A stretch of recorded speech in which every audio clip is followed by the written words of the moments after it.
population came into my classroom, and she'd been using an extension to translate a document for quite some time. But recently, she was trying to translate a document for a student, but that extension no longer worked. So one thing I love about Google Docs is there's so many embedded tools within the program that we don't necessarily need to go to all these different websites or access different tools. We can just use Google Docs. So if you go up to Tools here and go down to Translate the Document, you can choose from so many different languages, which is wonderful, especially as we're seeing so many different languages in our buildings.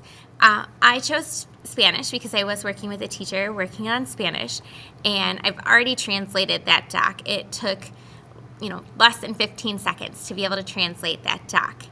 As you're reading it here, and for my Spanish speakers, myself included, we know there's going to be some grammatical mistakes and that translation is not perfect. But here we're empowering our colleagues. We're also empowering our students to be able to access that information.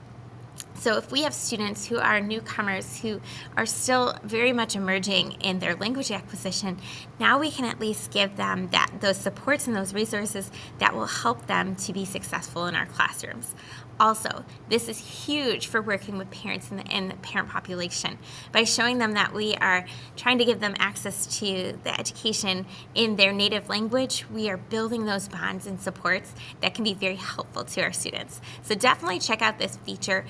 Know that it's not perfect, but it is a great solution in that collaborative process as we're trying to educate all students in our classroom.